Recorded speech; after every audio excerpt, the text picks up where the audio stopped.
Donc, webinaire qui porte sur Recherche Data Gouv et l'espace institutionnel Data U Montpellier.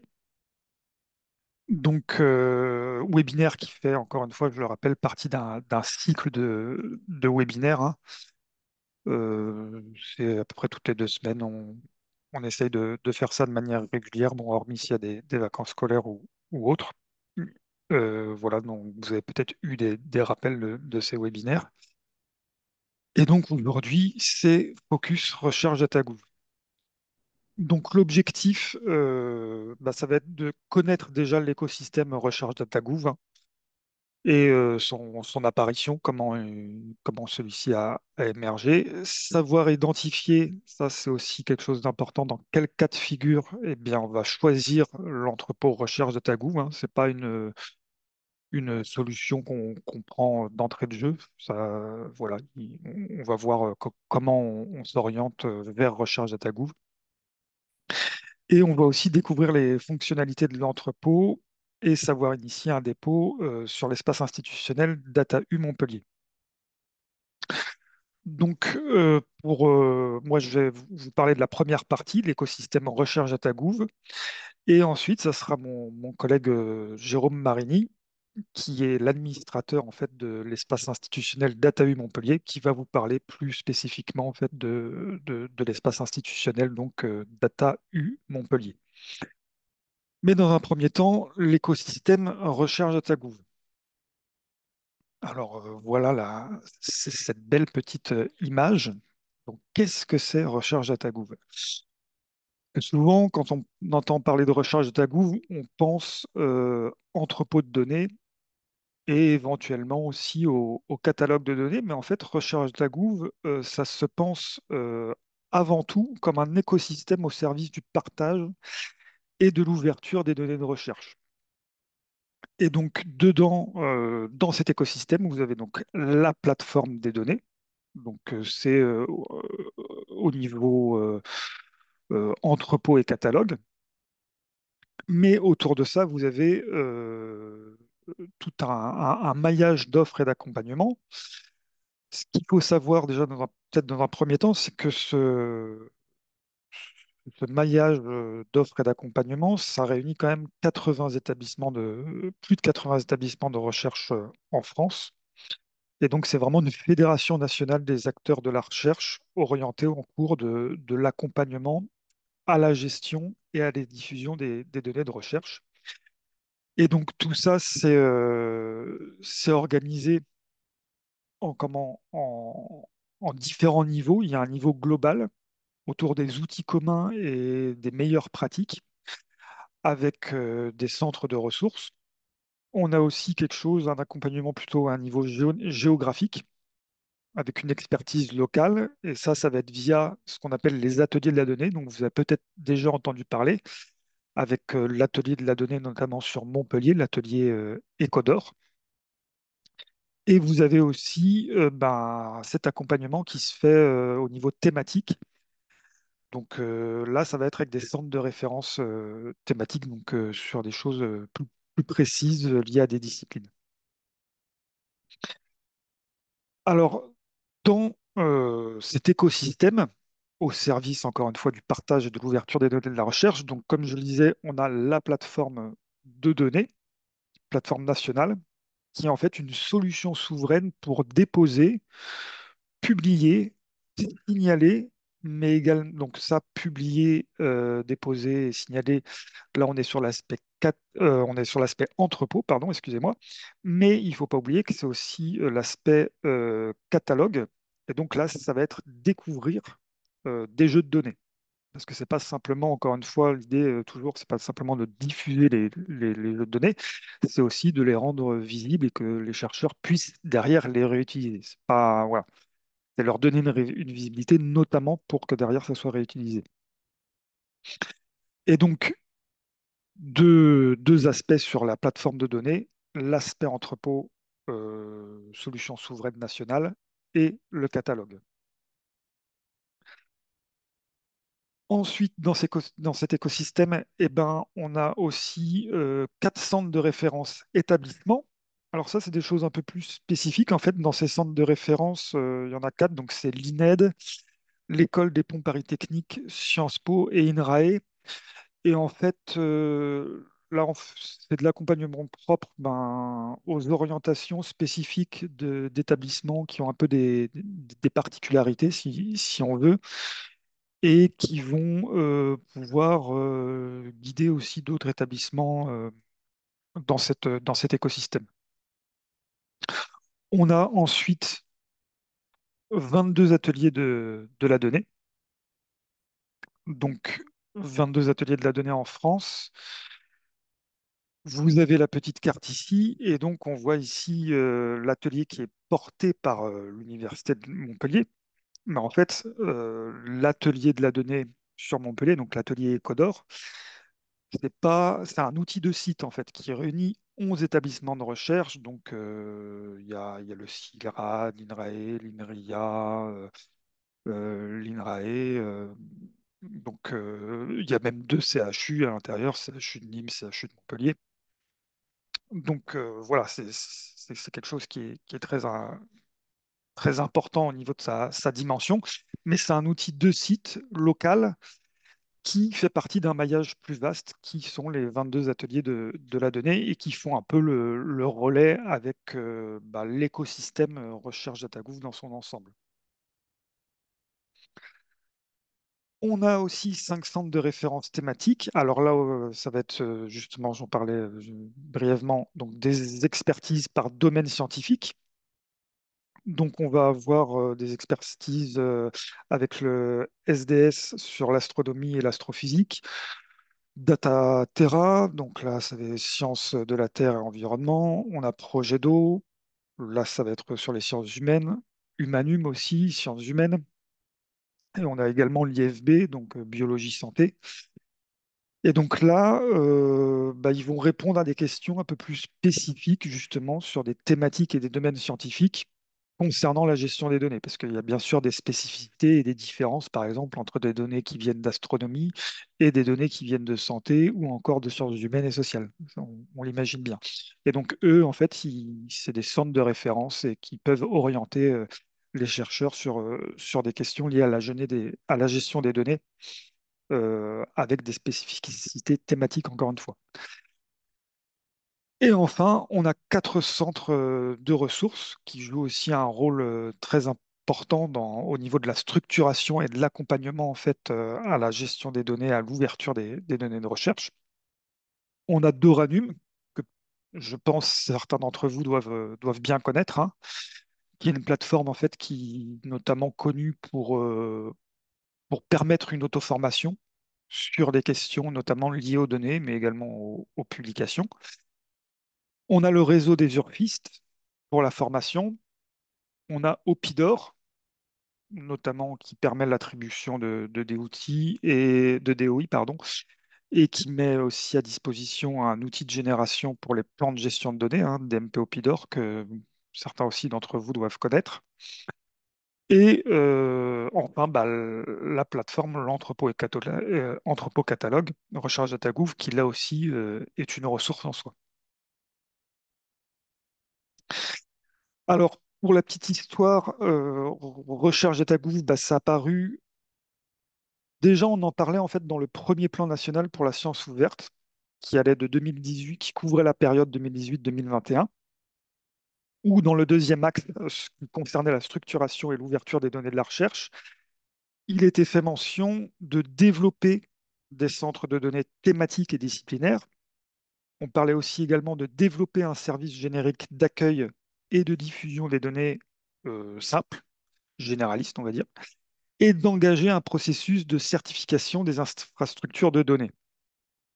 Et en fait, tout ça, ça a été pérennisé et mis en place véritablement à la suite avec le second plan national pour la science ouverte, qui couvre là la période 2021-2024. Et là, on a eu vraiment la création de l'écosystème recherche DataGouv tel qu'on le connaît actuellement, avec pas seulement la création du catalogue et de l'entrepôt, qui eux sont apparus et ont été vraiment mis en place en fait en juillet 2022. Mais c'est vraiment l'ensemble en fait de l'écosystème puisque avec le second plan pour la science ouverte, le second plan national, s'est mis en place aussi les ateliers de la donnée. Donc là, c'est la petite chronologie que vous voyez en bas en fait. Vous avez l'annonce du projet, donc c'était 2021. Et début 2022, on a déjà les premières campagnes pour la mise en place des ateliers de la donnée. Et en fait, c'est en juillet 2022, hein, au milieu de l'année 2022, qu'a été lancée véritablement la plateforme Recherche DataGouv avec son entrepôt et son catalogue. Mais voilà, c'est vraiment tout l'écosystème qui a été créé, on va dire, au même moment sur l'année 2022. Alors, c'est pas quelque chose qui est important aussi à signaler, c'est que l'entrepôt recherche Tagov, c'est pas non plus quelque chose qui est juste limité au niveau national, hein. Ça s'intègre bien sûr dans un cadre européen. Et donc, Recherche Datagouv a intégré ce qu'on appelle l'EOSC, qui est l'European Open Science Cloud, afin notamment de améliorer l'expertise et la formation en gestion des données. Ça, c'était quelque chose qui se faisait déjà au niveau national, mais là, il y a une ambition aussi européenne de développer ça. Mutualiser, pardon, et mettre à disposition des ressources et avancées du dispositif national à l'échelle européenne, mais plus particulièrement, en fait, contribuer à une économie d'échelle mondiale en partageant des expériences et en abordant des problèmes communs et également en relevant les défis d'interopérabilité entre les données à un niveau qui soit plus large que simplement le niveau national, mais qui soit niveau européen et tant qu'à faire mondial.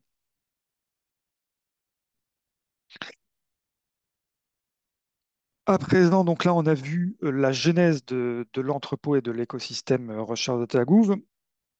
Et avant de passer à l'espace Data U Montpellier, on va voir en fait les questions qu'il faut se poser avant de s'orienter vers la plateforme Recherche Data Gouv.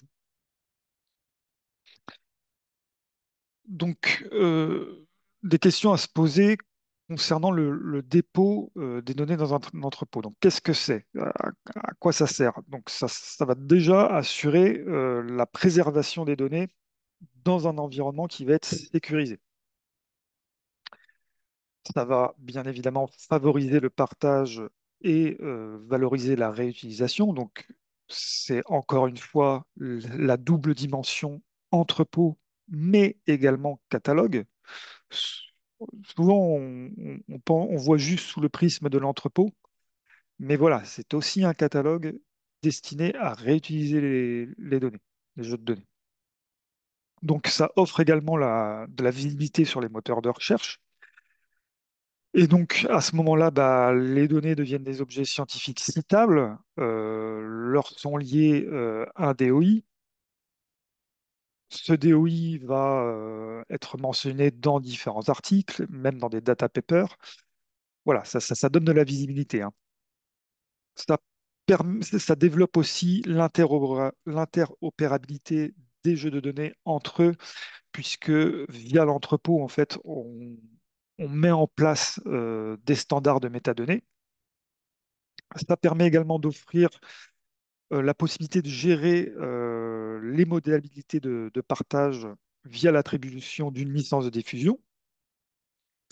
Et enfin, tout ça, permet aussi aux auteurs, mais également aux contributeurs, de gagner en crédit via justement la visibilité et la mise en avant de leur jeu de données. Donc important, hein, auteur, mais également contributeur. Donc, on le voit en fait, les entrepôts de données, c'est une des choses qui ont été mises en place à côté des plans de gestion de données, en fait, pour une mise en place concrète, si on veut, des principes FAIR qui sont F, faciles à trouver, A, accessibles, I, interopérable, et R, réutilisable, hein. C'est pour ça qu'on parle de principe FAIR, FAIR. Et donc, les entrepôts, c'est vraiment, on va dire, à l'avant-garde de la mise en place concrète de ces principes. Donc, les entrepôts, mais quel entrepôt choisir?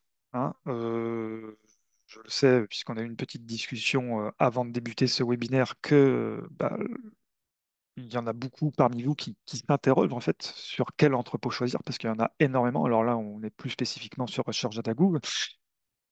Mais en fait, ben, c'est vrai qu'il existe différents types d'entrepôts. On a des entrepôts thématiques et institutionnels. Donc, thématique, ben, ça va être par exemple plus orienté sciences humaines et sociales, euh, avec Nakala par exemple. Mais on a des entrepôts aussi qui sont ben, spécialisés sur des données d'astronomie, de santé et ainsi de suite. On a aussi des entrepôts qui sont institutionnels, qui sont gérés par des institutions. Et en fait, Recherche Dagouv, lui, c'est ce qu'on appelle un entrepôt généraliste. Et la logique, quand on dépose des jeux de données, en fait, c'est de privilégier, si possible, l'usage d'un entrepôt qui va être un entrepôt soit thématique, soit institutionnel. Donc, pourquoi? Bah, c'est parce qu'en fait, si on le dépose dans un entrepôt thématique, ça va permettre à votre jeu de données d'avoir une meilleure visibilité au sein de la communauté scientifique. Pour autant, il est possible quand même, ça c'est à signaler, de faire un lien avec le catalogue Recherche Data Gouv. C'est-à-dire que votre jeu de données peut être dans un autre entrepôt que Recherche Data Gouv, mais en revanche, il va être signalé quand même sur le catalogue Recherche Data Gouv. Donc, c'est même un gain en termes de visibilité. Et si jamais, eh bien, on n'a pas un entrepôt thématique ou un entrepôt institutionnel, c'est à ce moment-là qu'on va se tourner vers la solution généraliste qui est Recherche Data Gouv.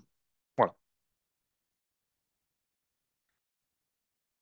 Alors, sur les entrepôts, hein, de manière générale, il y a pas mal de notions que là, on va pas aborder, mais on vous renvoie vers notre webinaire sur les entrepôts de données en général, hein, puisque là, on fait un focus Recherche Data Gouv, mais on a un webinaire qui est très bien fait sur les entrepôts de données dans leur globalité, où là, on aborde bah, d'autres aspects qu'on va pas voir aujourd'hui, qui sont les annuaires d'entrepôt. On fait un focus un peu plus aussi sur bah, ce dont je viens de parler, hein, les entrepôts thématiques, notamment les entrepôts thématiques de confiance, puisqu'il y a une liste d'entrepôts thématiques de confiance avec des critères, en fait, pour bien sélectionner un entrepôt thématique. La question des certifications aussi, des critères de sélection, et j'en passe aussi des questions sur les métadonnées, les identifiants pérennes, et ainsi de suite. Bah, tout ça, vous le retrouverez dans notre webinaire sur les entrepôts de données. Pour la seconde partie, bah, je vais laisser la main à mon collègue Jérôme. Tout à fait, merci Erwan pour cette présentation. Alors, je partage, hop, hop, hop, on doit stress mon écran, celui-ci, normalement, ou non, juste la diapo, tiens, hop là, voilà. La voyez-vous? La voyez-vous? La vois-tu? Oui. Très bien. Merci Erwan pour cette première partie voilà, introductive et première partie de contexte en fait sur donc l'écosystème recherche de data Gouv et sur l'entrepôt.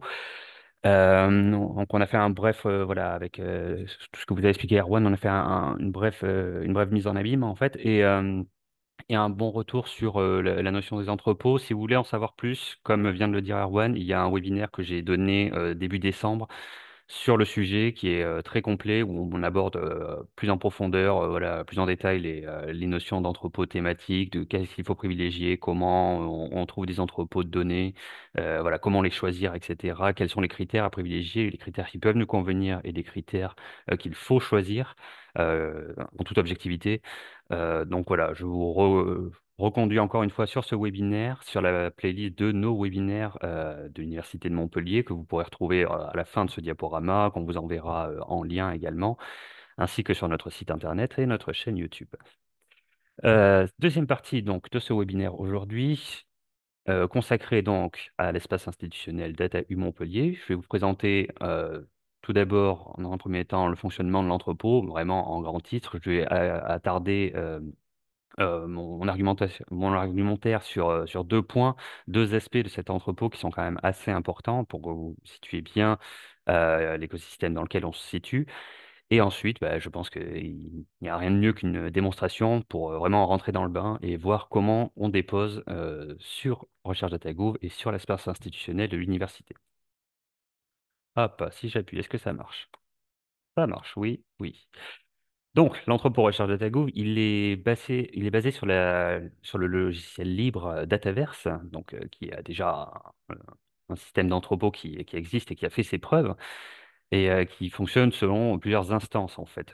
Quand on est un établissement de recherche, on peut, par exemple, demander la création d'une instance sur Dataverse pour pouvoir modérer soi-même sa solution d'entrepôt de données. Et donc, à l'échelle nationale, une instance a été dédiée pour justement recherche DataGouv. Donc, c'est au niveau de l'interface, c'est très simple d'utilisation. Vous allez voir, c'est assez intuitif. C'est pour ça que c'est cette solution qui a été choisie. Également, elle permet deux choses. Elle permet, dans un premier temps, d'avoir une modération une modération poussée et, dans un deuxième temps, d'instaurer une curation. Je vais y revenir dessus, mais en gros, on a une sorte de vérification, une attestation de la qualité des données qui vont être déposées dessus. Justement, et ça sollicite d'autres acteurs qui vont intervenir lors du dépôt pour vérifier la conformité de vos données lors du dépôt et valider ou non leur publication. Vous les renvoyez pour modification, etc., etc. L'entrepôt en lui-même, vous le voyez, donc c'est la même chose sur toute instance de Dataverse, mais donc voilà, sur recherche-datago.fr, lorsque vous arrivez sur l'entrepôt, je vous ai fait un schéma ici, eh bien, vous allez tomber sur des collections, ce qu'on va appeler des dataverses en anglais. Ce sont des collections qui sont regroupées derrière des unités de recherche, des structures de recherche. On va avoir une collection pour l'INRAE, on va avoir une collection pour Sciences Po, par exemple, mais également pour les universités. Ici, vous avez, par exemple, trois collections en exemple d'universités. Ce sont ce qu'on appelle des espaces institutionnels qui sont donc gérés et administrés par les établissements de recherche ou les universités en question. Vous voyez par exemple ici Data U Montpellier, donc, qui est celui de l'université de Montpellier. Ces espaces institutionnels, ils peuvent être eux-mêmes administrés en collection et en sous-collection encore. Vous voyez, il y a une granularité qu'on peut faire, une sorte d'arborescence que l'on peut créer, et donc on peut déposer un jeu de données à la racine même de la collection de l'espace institutionnel. Ou alors, on peut créer des sous-collections. C'est ce qui est fait, par exemple, sur Data U Montpellier. Et on les organise comme on le souhaite, en projet de recherche ou en laboratoire, en unité de recherche. Sur l'espace Data U Montpellier, voilà, ça va être les laboratoires sous tutelle de l'université qui ont chacun leur sous-collection. À l'heure actuelle, seulement pour ceux qui ont déjà des jeux de données. Après, on créera la totalité des collections lorsqu'il y aura la totalité des laboratoires qui déposeront des données dessus. Et voilà, donc du coup, chaque sous-collection permet également d'accueillir des jeux de données propres à cette collection, mais si jamais, dans le cas de multitutelle, dans le cas où les données étaient déjà déposées sur Recharge DataGouv avant qu'il y ait prise de conscience qu'il y avait voilà, une collection dédiée ou quoi que ce soit, il est possible de lier les jeux de données. C'est simple, en fait, ça fonctionne sous forme de notice. Lorsque vous déposez un jeu de données, ça va créer une notice dans le catalogue, dans l'entrepôt, cette notice qui va apparaître voilà, justement dans le catalogue lorsqu'on recherche.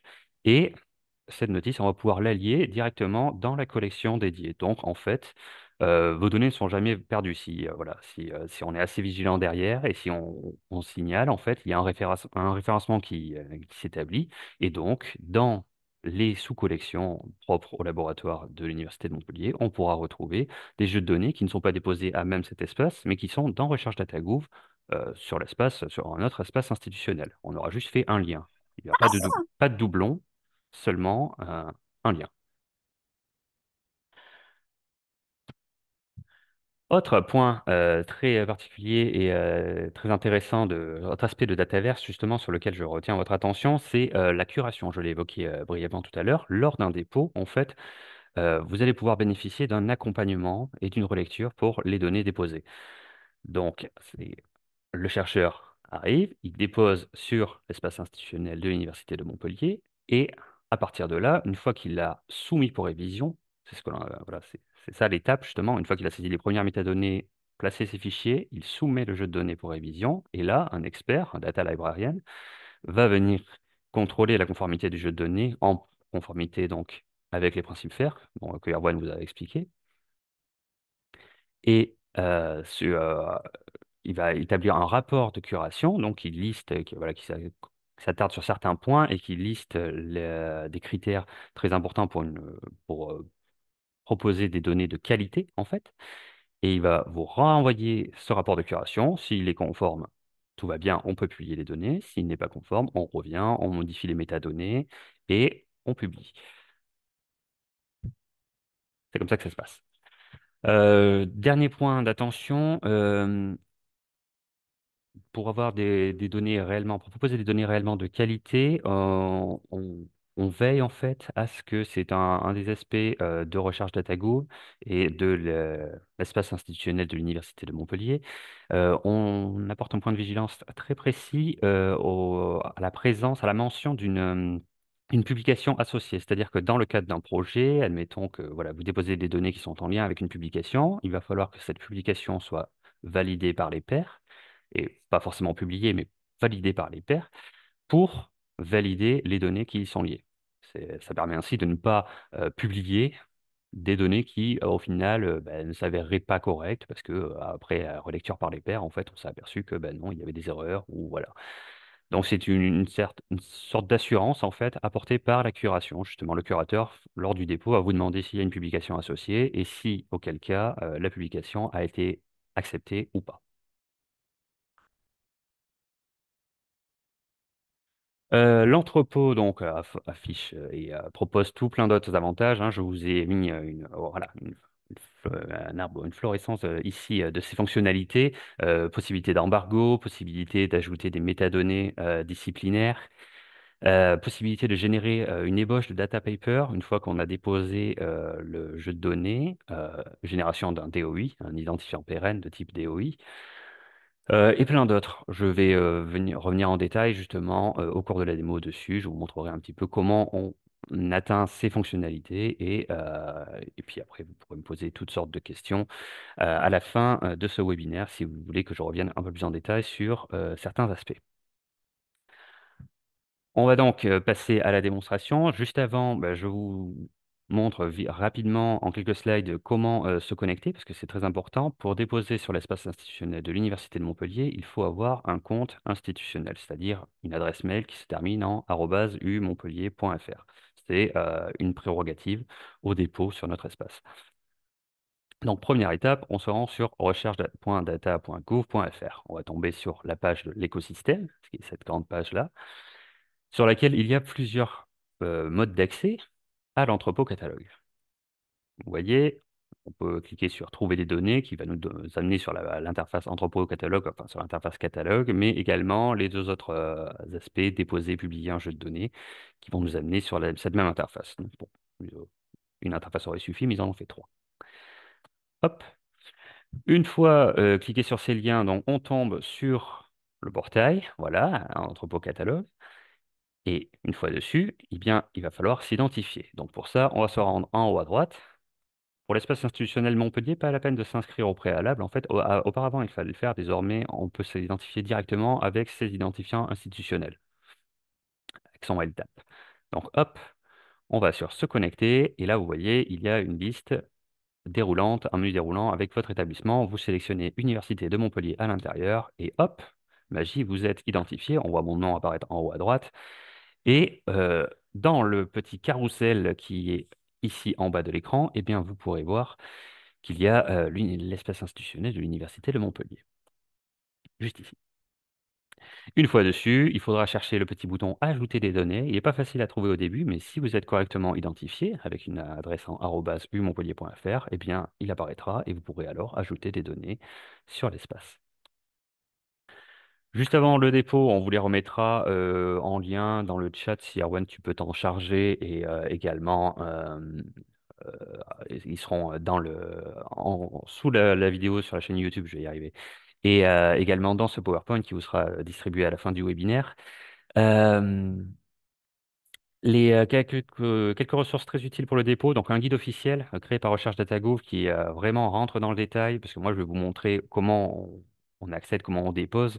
Voilà. Mais si vous voulez connaître à quoi correspond chaque champ de métadonnées, à quoi correspond chaque fonctionnalité, il y a un guide très, très, très détaillé très précis qui, voilà, qui est disponible en ligne et que vous pourrez accéder gratuitement et facilement à partir de ce lien ou directement sur le site de recherche de Tagoo. Ils ont créé également une petite ressource utile, une fiche pratique chronodépôt qu'ils ont appelé pour la saisie des premières métadonnées, parce que les métadonnées se saisissent en 2 temps, je vais revenir dessus, vous verrez. C'est très simple. Et enfin, j'attire votre attention sur le modèle de README. Le README qui est un fichier, qui a un fichier de type texte ou Markdown. Je vous ai mis le lien pour chaque modèle ici, qui va accompagner votre jeu de données. Il ne rentre pas dans votre jeu de données, c'est-à-dire qu'il ne fait pas partie du jeu de données en lui-même, mais il accompagne le jeu de données. C'est-à-dire qu'une fois que vous avez déposé vos données, vous ajoutez ce fichier README qui contient des renseignements supplémentaires et également une manière d'interpréter le jeu de données si jamais on n'est plus sur la notice sur Recherche Data Group. Admettons que vous ayez téléchargé le jeu de données et vous le transmettez à un collègue. Ce collègue n'est pas allé sur Recherche DataGo, il n'a pas la notice avec toutes les métadonnées, il a juste des fichiers, il dit OK, alors ça correspond à quoi? Eh bien, hop, il y a un fichier README qui décrit tout. Je vous le montrerai un peu plus en détail, j'en ai créé un justement pour l'occasion. Passons, non pas les webinaires, ça c'est bon. Après, on va passer à la démo. Hop,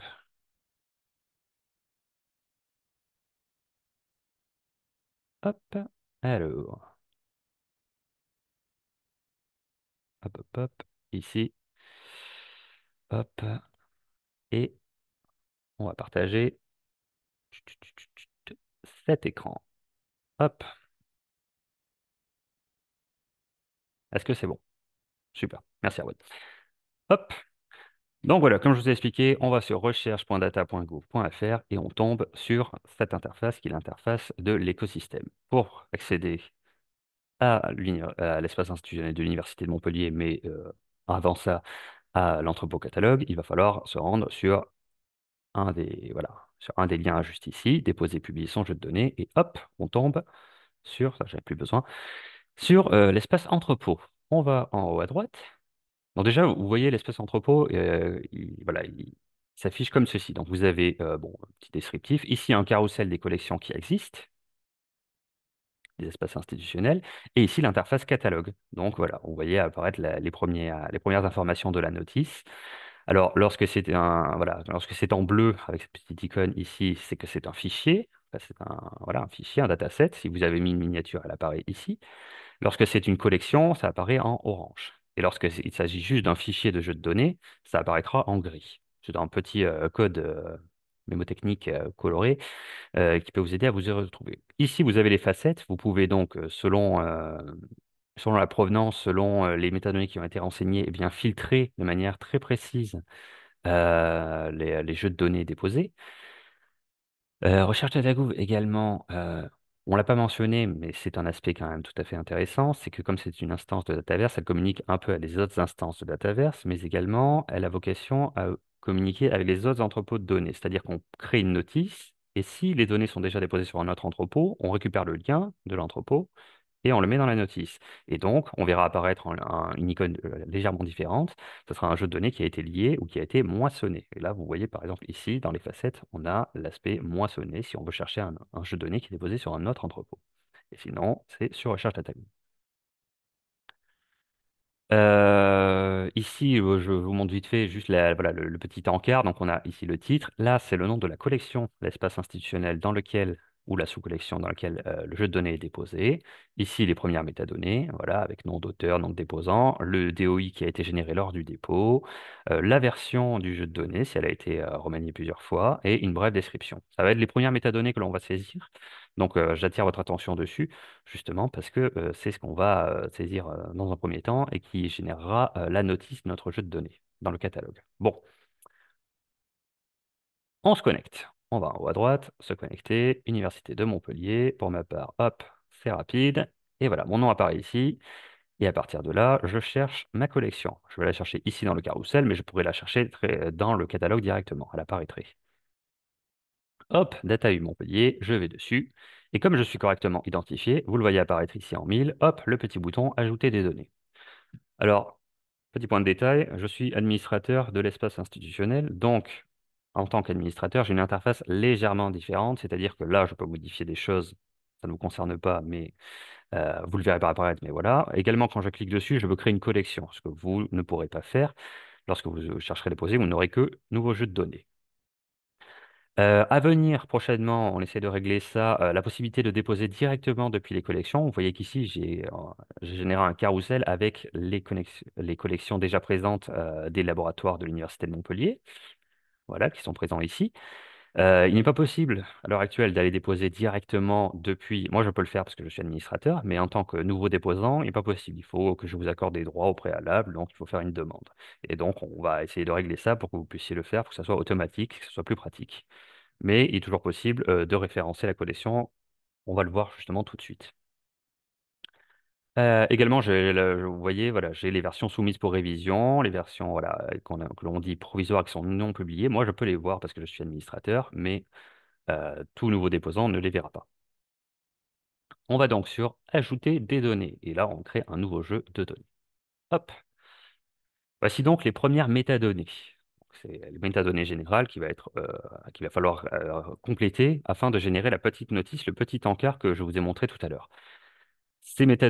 Parmi ces métadonnées, alors vous n'êtes pas obligé de tout remplir, hein, vous voyez, il y a une petite astérix autour des champs obligatoires. Il y a, en métadonnées, il y a 6 métadonnées obligatoires, donc titre, point de contact, c'est-à-dire la personne de contact qui n'est pas forcément le créateur ou voilà, l'auteur du jeu de données, hein, mais c'est une personne qu'on a désignée comme point de contact. Auteur, donc, du jeu de données, description, sujet du jeu de données, hein, donc le domaine dans lequel s'inscrivent ces données, et enfin le type de données que l'on dépose. Voilà, 6 métadonnées qui sont obligatoires, qu'il vous faut saisir, et ensuite, le reste, c'est vraiment du plus, quoi. Et donc, dans un premier temps, il y a ces métadonnées, je vous les fais défiler ici, ces métadonnées générales que l'on va remplir, qui vont générer la notice. Et ensuite, on pourra revenir plus tard, enrichir les métadonnées avec beaucoup plus. Et si ça concerne un logiciel, on pourra mettre le logiciel en question, la version de logiciel, des données associées, des publications associées. On va pouvoir enrichir et mettre plein d'autres choses, des métadonnées disciplinaires, ultérieurement, si besoin est. Ici, premier champ de métadonnées voilà, j'attire votre attention dessus, c'est donc par défaut, comme j'ai fait une demande de dépôt dans Data U Montpellier, c'est Data U Montpellier qui apparaît ici. Mais si je veux déposer, par exemple, je tape ici LMGC, voilà, vous voyez, elle apparaît, hop, elle a apparu brièvement. Ah oui, mais peut-être que vous ne le voyez pas parce qu'on est en partage d'écran, mais en gros, il y a un sous-menu contextuel qui est apparu avec Data U Montpellier, LMGC qui apparaît et me permet d'aller déposer directement dans la collection. Vous voyez, le fil d'Ariane ici a sélectionné la collection en question. Bon, là, ça ne nous intéresse pas, on va déposer directement sur Data U Montpellier. Hop, et hop, voilà. En modèle de jeu de données, on met toujours Recharge DataGo. C'est pour le modèle de champ de métadonnées, comme ça, pas d'erreur. Et on choisit la langue des métadonnées saisies. Ici, je vais les faire en français, ça sera plus simple pour aujourd'hui. Et donc, après, ben, il ne nous reste plus qu'à remplir les métadonnées en question. Donc, moi, je les ai déjà copiées sans côté, comme ça, c'est plus rapide. On met un titre. J'ai créé un titre. J'ai généré un jeu de données fictif pour l'occasion, pour vous montrer le dépôt. Donc voilà, point de contact automatiquement, comme vous avez fait une demande de création, ben, c'est vous qui apparaissez, mais si jamais ce n'est pas vous, vous pouvez ajouter, ben, vous pouvez vous remplacer ou alors ajouter un autre déposant. L'auteur, ici, j'ai inventé un auteur fictif, donc hop, John Smith, voilà, pas plus générique comme nom, hop. J'ai inventé voilà, un labo qui s'appelle Labo, hein, il n'existe pas bien sûr. On peut choisir avec l'auteur d'ajouter un identifiant voilà, pour son idéal, son ISNI, son ORCID, ou si c'est un établissement, son ROR également, qui est l'identifiant pérenne des établissements. Donc ici, hop, un ORCID, bon là c'est le mien, mais voilà. Hop, producteur des données, donc producteur des données, là j'attire votre attention dessus, ce n'est pas une métadonnée obligatoire, mais j'attire votre attention quand même dessus. Dans tous les cas, c'est le propriétaire des données, donc ça sera par, euh, par définition l'université hein, qui est propriétaire des données des laboratoires sous tutelle. Donc ça sera, mais vous pouvez mentionner le laboratoire. Donc là j'ai inventé le labo, c'est le laboratoire académique de biologie olfactive, hein. J'ai inventé une signification à l'acronyme, ça ne veut rien dire, ça n'existe pas. Un petit, voilà, hop, un petit nom abrégé. Le distributeur, si vous avez sélectionné ici Recherche DataGouv, eh bien, ça apparaît automatiquement. Donc voilà, en entrepôt catalogue, parce que le distributeur qui distribue les données, qui les propose, donc c'est l'entrepôt Recherche DataGouv. Mais si les données viennent d'un autre, si on crée une notice pour des données qui sont dans un autre entrepôt, bon, ça c'est plus un travail de bibliothécaire, hein, je vous l'accorde, eh bien, ça ne sera pas Recherche DataGouv qui sera publié, mais là, par exemple, on mettra Nakala, avec l'adresse de Nakala, etc., etc. Description des métadonnées. Alors là, attention, pas des métadonnées, du jeu de données.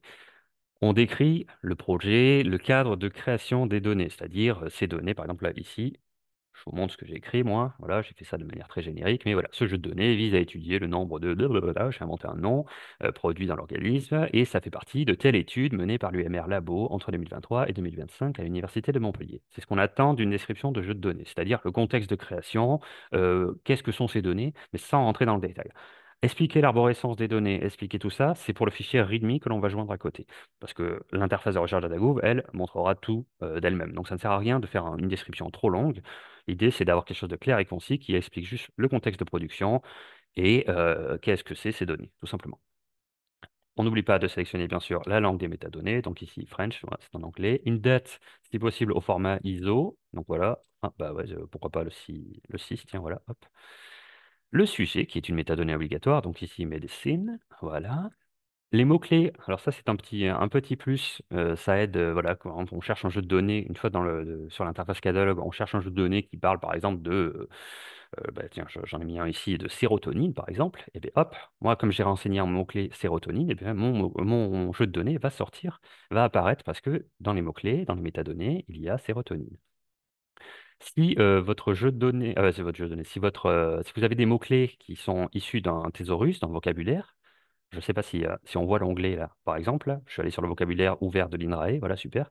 Et vous voyez, en tapant sérotonine dans la barre de recherche, on a un vocabulaire qui comporte ce mot-clé et avec un URI, donc un URL spécialisé, qui pointe directement vers ce vocabulaire pour qu'il prouve que c'est la bonne orthographe, que c'est la bonne, voilà, la bonne typologie, tout ça, et que c'est le bon mot, et que ça appartient au bon champ disciplinaire. Et ainsi donc, on peut lier les thésaurus et vocabulaire contrôlés, hop, de vos mots-clés pour être sûr que vous utilisez les bons termes.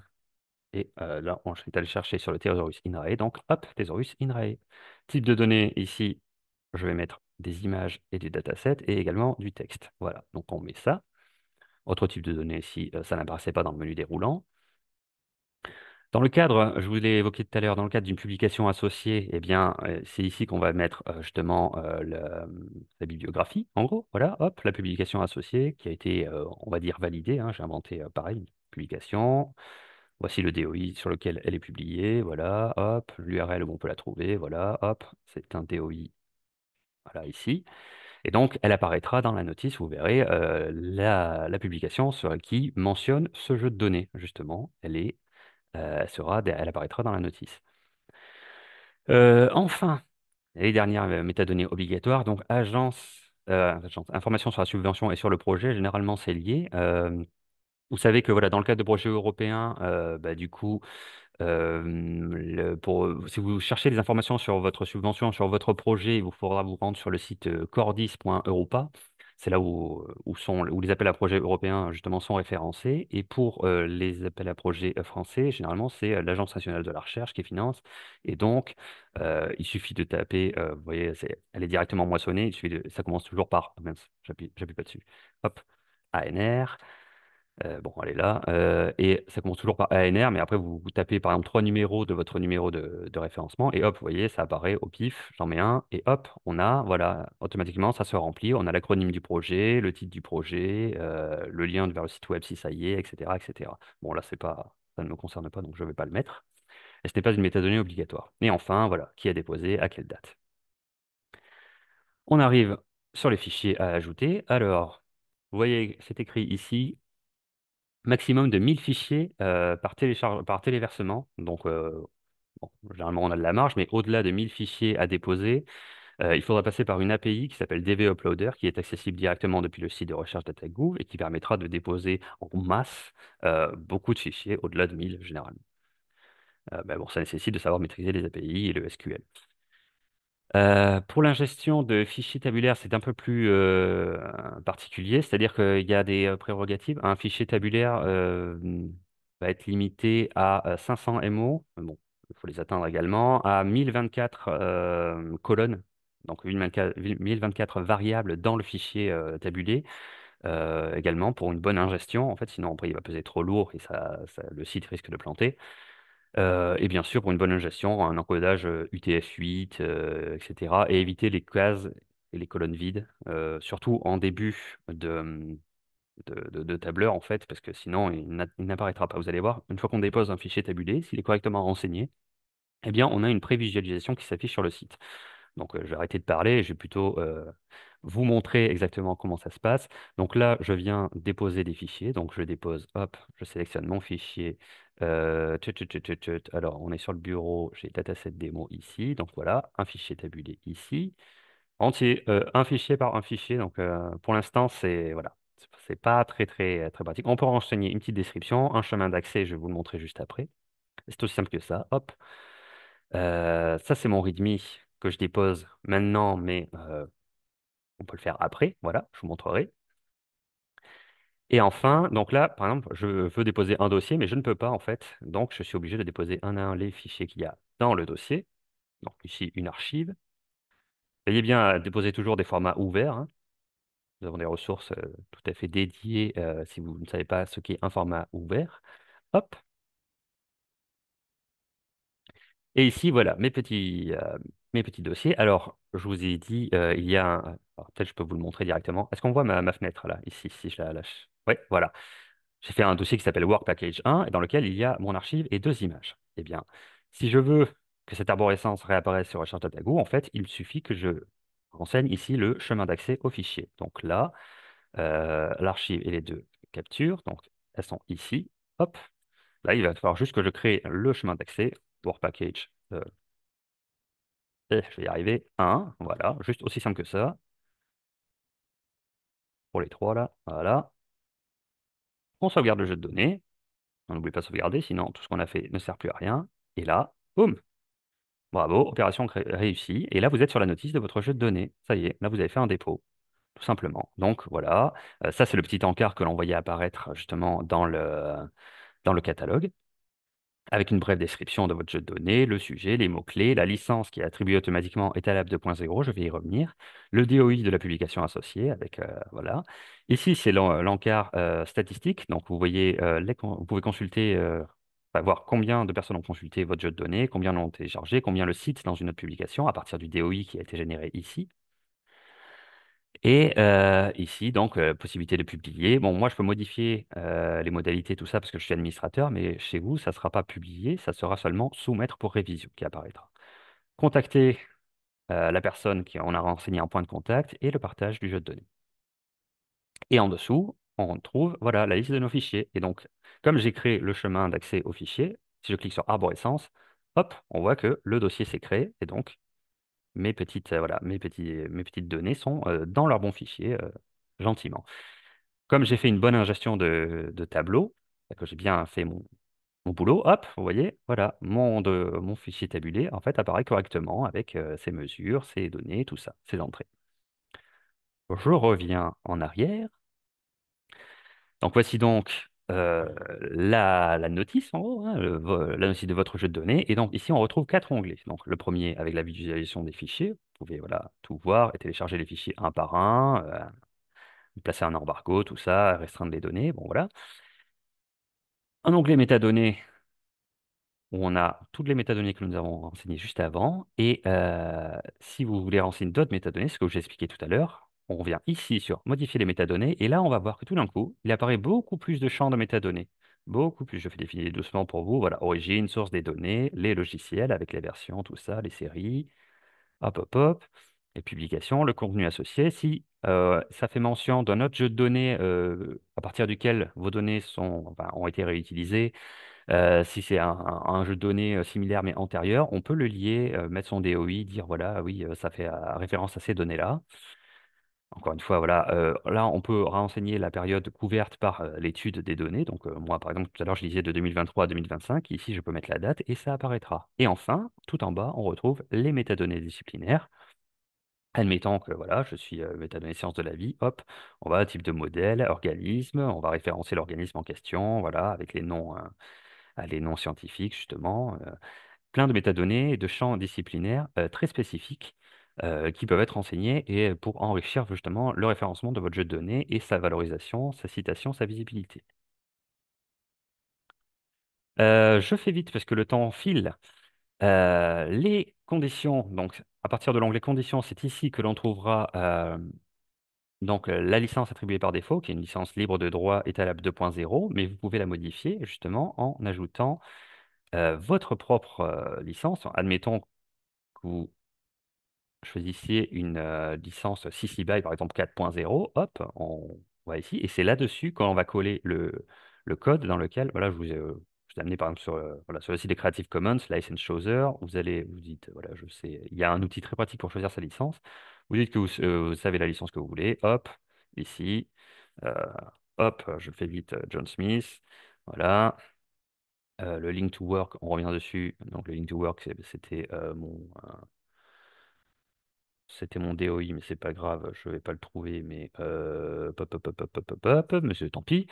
Bon, bref, et en tout cas, on va coller, ça va nous générer un code que l'on va coller ici et que on validera et qui remplacera la licence étalable 2.0 qui apparaissait ici. Donc voilà, si vous avez une licence personnalisée à appliquer, elle apparaîtra à la place, vous pouvez la renseigner et elle apparaîtra à la place de étalable 2.0. Les conditions d'accès, donc encore une fois, conditions d'utilisation, mais également registre des visiteurs. Vous pouvez instaurer un registre des visiteurs qui va garder une trace de toute personne identifiée qui est venue consulter vos données et qui peut laisser un mot, dire oui, voilà, je suis venu consulter parce que dans le cadre de telle étude, voilà, il fallait qu'on consulte ces données, donc voilà. Et enfin, un onglet versionning qui est ici pour vous montrer donc là la version draft, c'est-à-dire la version provisoire. Mais dès que vous allez appliquer des modifications, après publication du jeu de données, ben, ça créera une version 1, 1.1, 2, etc., selon le niveau de modification que vous effectuez, et qui donc apparaîtra en version. Et vous pourrez revenir sur ces anciennes versions en cas de mauvaise manipulation, parce que bon, on ne sait jamais, erreur logicielle, erreur humaine, il peut y avoir plein de raisons qui poussent à revenir à une version antérieure du jeu de données. Possibilité, alors ce DOI, j'attire votre attention dessus et il est là, il a été généré, mais si je clique dessus, comme les données n'ont pas été publiées, ben voilà, attention, le DOI not found, le DOI n'est pas actif. Seulement après validation par le curateur et publication de votre jeu de données, le DOI deviendra actif. En attendant, si jamais, en cas de relecture par les pairs de l'article associé, par exemple, ou en cas voilà, de demande où on a besoin d'accéder à vos données, même si elles n'ont pas encore été publiées ou quoi que ce soit, il est possible de générer une URL privée qui apparaît ici. On crée une URL privée, et là, cette URL va donner sur la page voilà, vous la transmettez de manière sécurisée et cette URL privée, en fait, va permettre d'accéder aux données non publiées en cas de relecture par les pairs et qui vont venir pouvoir consulter vos données avant la publication. Il est possible de définir un embargo, je l'ai évoqué tout à l'heure également. On sélectionne par exemple ces données, on dit sur telle donnée je veux un embargo, on se place ici et on choisit la date d'embargo. Par exemple, voilà, moi le 20 février, et je dis pas envie, voilà. Et c'est la raison pour laquelle il n'y a pas et un embargo sur ces données. Et voilà, on ne peut pas y accéder. Elle sera sous embargo jusqu'au 20 février, tout simplement. Plein d'autres fonctionnalités également. Lorsqu'on dépose, on a par défaut le rôle. Je vais vous le montrer, ce sera plus facile. Hop. Voilà. Par défaut, on a le rôle de contributeur. Lorsqu'un déposant effectue un dépôt, il a par défaut le rôle de contributeur, donc qui permet, comme vous le voyez ici, de télécharger un fichier, d'éditer un jeu de données, de le supprimer et de le soumettre pour révision. L'administrateur a beaucoup plus de rôles, comme vous pouvez le voir. Le curateur également, le curateur restreint, le membre, tout ça. Et il est possible, dans le cas d'une collaboration, d'affecter un rôle voilà, à un collaborateur, à un collègue qui viendra modifier le jeu de données. Et donc, on lui donne un rôle de contributeur, on rentre son adresse, et à partir de là, hop, il apparaîtra dans la liste des utilisateurs, et il pourra modifier, selon les droits échéants, le jeu de données.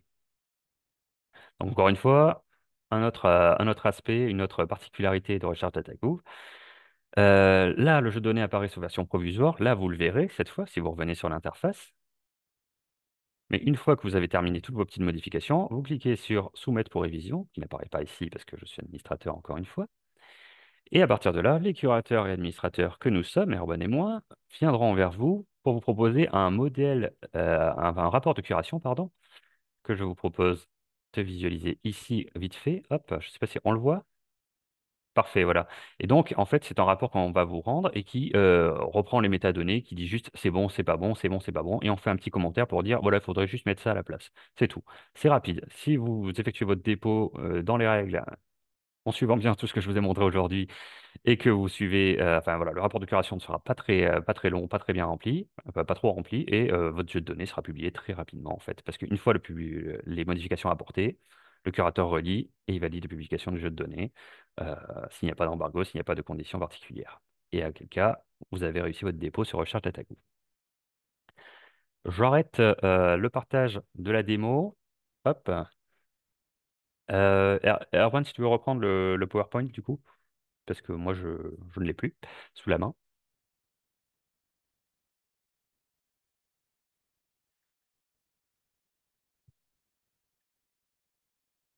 Et donc, si vous avez des questions, c'est maintenant dans le chat et même à l'oral dès que j'aurai arrêté l'enregistrement. Et j'attire votre attention sur, voilà, sur les webinaires à venir. Dès le mois prochain, voilà, webinaire spécialisé sur les cahiers de laboratoire électroniques et sur l'offre déployée à l'Université de Montpellier. 18 mars, webinaire sur les éditeurs prédateurs, très important celui-là aussi. Et toujours, petite nouveauté, sensibilisation aux droits des données de la recherche. C'est voilà, une petite nouveauté de notre catalogue cette année. Dès le 1er avril, ce n'est pas une blague. Et pour se tenir informé du reste des webinaires, eh bien, le lien vers la chaîne YouTube est ici, directement dans le support. Et maintenant, j'arrête l'enregistrement et je vous remercie.